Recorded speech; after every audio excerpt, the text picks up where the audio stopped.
Bonjour tout le monde et bienvenue dans la vidéo. Aujourd'hui, je veux vous parler de mise à la terre, Malte, dans un contexte un peu particulier. Le C1500, il préconise qu'on prenne en compte le risque de réaction chimique qu'on va faire la mise à la terre de certains équipements. Donc, réaction chimique, ça peut être par exemple quand tu as du cuivre avec de l'alu, du cuivre avec du zinc ou du zinc avec l'alu.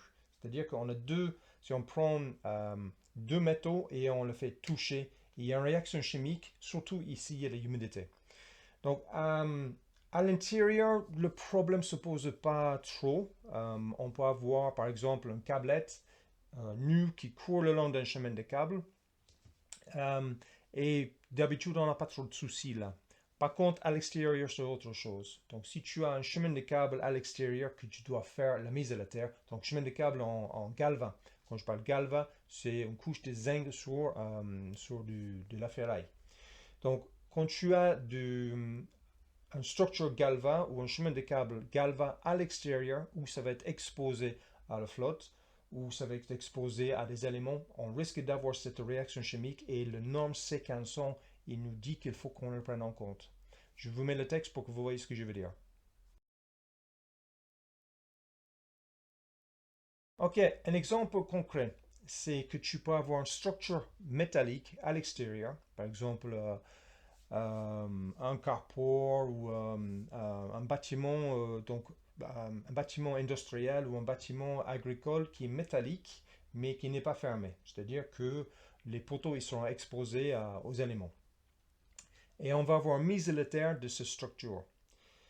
Donc en fait, quand il y a du cuivre et du galva, euh, on peut avoir, quand c'est exposé aux éléments, quand c'est exposé à l'eau, on peut avoir une réaction chimique entre les deux et ça peut provoquer du dégât important sur la structure. C'est-à-dire que le couche de galva peut être attaqué par la réaction chimique. En fait, ça se comporte comme une batterie, anode, cathode, et puis l'eau qui se comporte comme l'électrolyte de la batterie.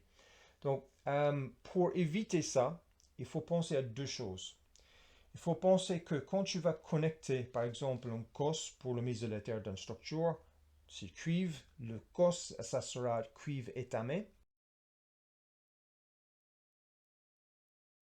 Et quand tu vas physiquement connecter ça sur les galvas, il faut mettre une rondelle bimatière entre les deux qui va faire la liaison entre les deux métaux.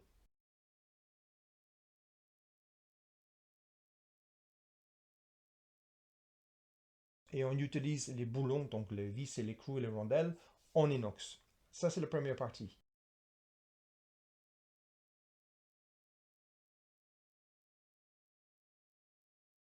Mais il faut penser aussi que le câblet il va courir le long d'une certaine partie de ton structure. Donc il faut penser aussi à faire une séparation physique pour éviter que le câblet touche la partie métallique de ton structure.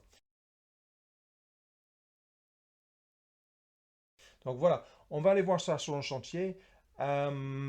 Et puis, ben, je vous montre ça sur place, sur un vrai chantier. Allez, à tout de suite sur le chantier.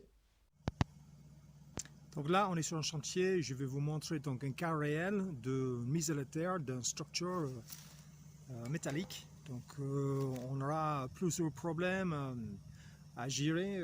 On a le problème de la câblette qui est en contact avec la structure métallique, donc la structure en galva.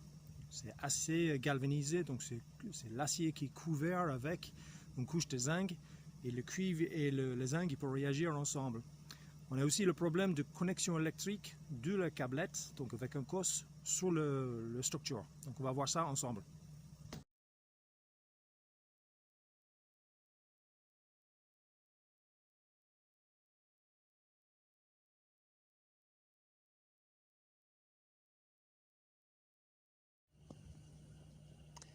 Première partie, donc on a mis la câblette sur un COS.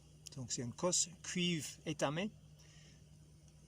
Le poteau ici, il est en acier galvanisé, donc couche de zinc.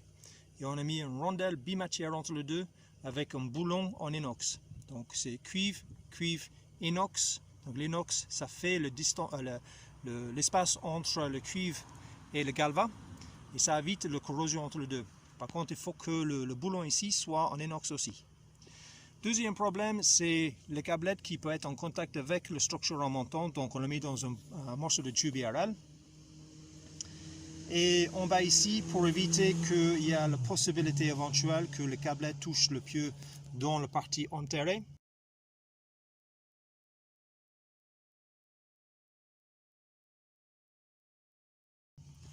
On a mis un morceau de gaine TPC, à peu près 70 cm long, pour isoler le câblette du pieu, de structure, en remontant. Donc voilà, problème réglé. Donc voilà la vidéo sur la réaction possible entre une structure galvanisée et la mise à la terre. Donc n'hésitez pas, tu me laisses un commentaire si tu as déjà vu ça sur un chantier. N'hésitez pas à laisser aussi un pouce bleu pour l'algorithme de YouTube. Et pour les gens qui sont intéressés par la formation, n'hésitez pas, tu m'envoies un mail et puis je mets l'adresse en bas et je le mets ici. Tu m'envoies un mail et puis je t'envoie des vidéos sur le métier d'électricien et puis des informations sur la formation que je te propose. Donc voilà, à très bientôt les gars. Ciao.